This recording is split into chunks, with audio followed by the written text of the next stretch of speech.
రాష్ట్రంలో తెలుగుదేశం కూటమి ప్రభుత్వం అధికారంలో వచ్చిన రోజు నుంచి కూడా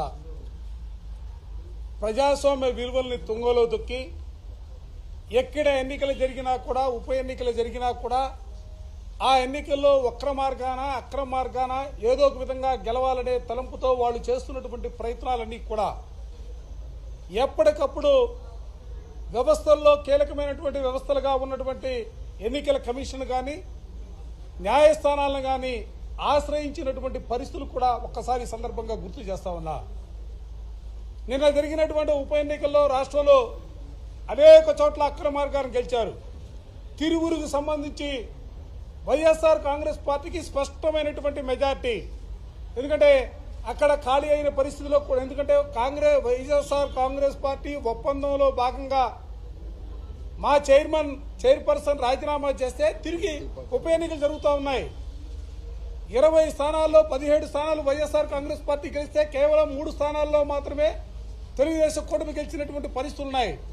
ఈ పరిస్థితుల్లో తిరిగి వైఎస్ఆర్ కాంగ్రెస్ పార్టీ అభ్యర్థి గెలుస్తాడు కాబట్టి ఏదో ఒక విధంగా ఎన్నికలను అడ్డుకోవాలనే ఆలోచనతో నిన్న ఉదయం నుంచి సాయంత్రం వరకు కూడా తెలుగుదేశానికి సంబంధించినటువంటి శాసనసభ్యుడు కానీ ఆ పార్టీకి సంబంధించినటువంటి నాయకులు కానీ కార్యాలయం ముందు చేసినటువంటి రగడ, పోలీసులను అడ్డం పెట్టుకుని పోలీసుల చేతే మా పార్టీకి సంబంధించినటువంటి కౌన్సిల్ను తీసుకున్నటువంటి విధానం రాష్ట్ర ప్రజానీకం యావత్తు కూడా చూసినటువంటి పరిస్థితులు కూడా ఈ సందర్భంగా చెప్తా ఉన్నా.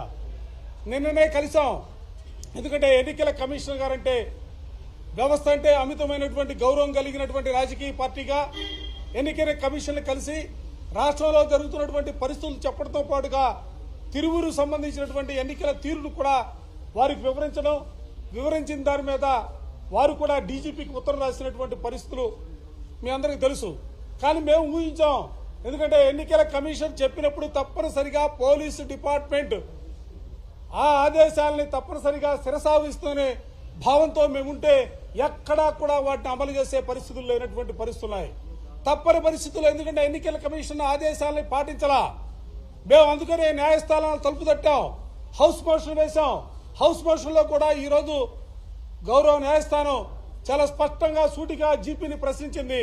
ఇంత స్పష్టమైనటువంటి ఆర్డర్ ఉన్నప్పుడు కూడా ఎందుకు ఈ విధంగా పోలీసులు వ్యవహరిస్తున్నారనే అంశం పైన ఆయన కూడా ప్రశ్నిస్తే లేదు అరగంటలో అన్ని విషయాలు కూడా కోర్టుకు చెప్తున్నాం అనే మాట కోర్టులో చెప్పినటువంటి మాట కూడా ఈ సందర్భంగా గుర్తు చేస్తా ఉన్నాం.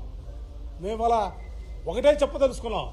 తిరువూరు ఎన్నికల్లో వైఎస్ఆర్ కాంగ్రెస్ పార్టీ గెలిచినా లేకపోతే తెలుగుదేశం పార్టీ గెలిచినా ఏదో రాజకీయాలు తారుమవుతాయనే భావంతో మేము, లేకపోతే వైఎస్ఆర్ కాంగ్రెస్ పార్టీ ఇక్కడ గెలిస్తే ఆకాశాన్ని అందుకుందనో ఓడిపోతే పాతాళానికి పోతుందనే భావంతో మేము లేవు.